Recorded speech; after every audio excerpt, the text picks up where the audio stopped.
After these videos, manggugupit muna tayo gamit ang buhok ni Naruto. Pero bago ang lahat ng idol, before and after muna tayo. Halatang hindi nagpapagupit si Kuya, isang dekada na. What? Ito na, magsisimula na tayong magupit gamit ang Katipoji technique ni Naruto. Oh my God! Siyempre, mag-explain muna tayo kung anong gagawin natin sa hair niya. Kung papapugiin ba natin siya o hindi na. Seriously.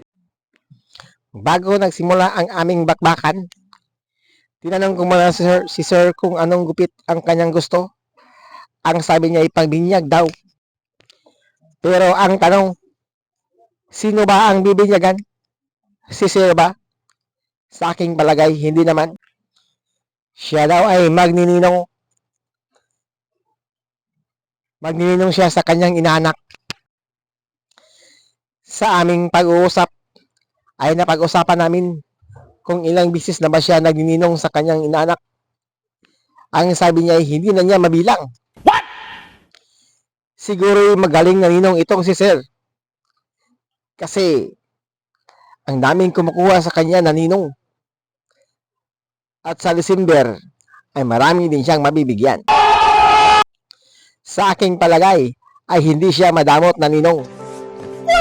Kaya maraming kumukuha sa kanya. Sa totoo lang, tinutudo ko na ang aking lakas. What? Ipinalabas ko na ang aking kapangyarihan para sa gupit na yan. Dahil napaka-importante ang pupuntahan ni sir. Magbibinyag siya. Pinapalabas ko na ang aking 200%. Kaya naging ganyan na ang buhok ko. Bali, nag-super saiyan na ako. Bali, naghalo-halo na ang aking kapangyarihan. Ang buhok ni Naruto at ang aking super saiyan. Seriously. Okay din si sir. Kasi sinabi niya nga pangbinyag ang kanyang gupit ngayon. Kasi kung hindi, baka army cut na ang ginawa ko sa kanya. Pang trainee na sa army. Oh my God! Kaya, napaka-importante sa amin naming barbero na malaman kung para saan ang inyong gupit. Kasi para mabagay din namin sa inyong pupuntahan. Napakalaking tulong sa amin na malaman kung ano ang inyong trabaho at kung para saan ang gupit na inyong i-prepare. At para naman mayroon kaming idea kung anong gupit ang ibabagay namin sa inyo.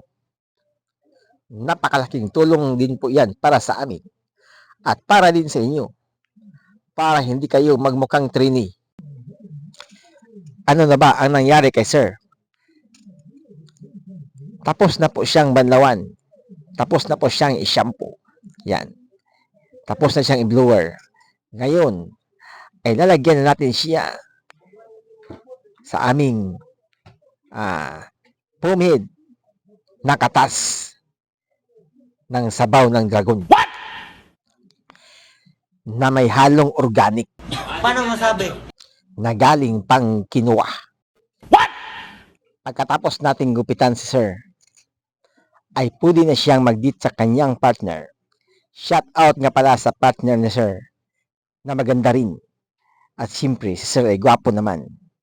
Okay lang, bagay naman silang dalawa.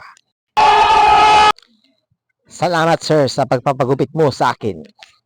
Bukas na naman ulit, gupit na naman tayo. Araw-araw na tayong magupitan. Maliban sa pagpapagwapo, ay pinapakondisyon din natin ng ating customer para naman paglabas niya ay kondisyon ng kanyang katawan. Siyempre may partner si sir para din makondisyon ang kanyang mga muscle. At di natin alam kung ano ang mangyayari paglabas ni sir, kung saan sila pupunta at ano ang kanilang gagawin.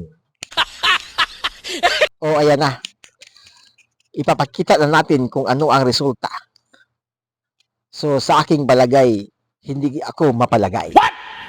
Hindi ko alam kung bakit. Ayan na. Pugi na si sir. Thank you.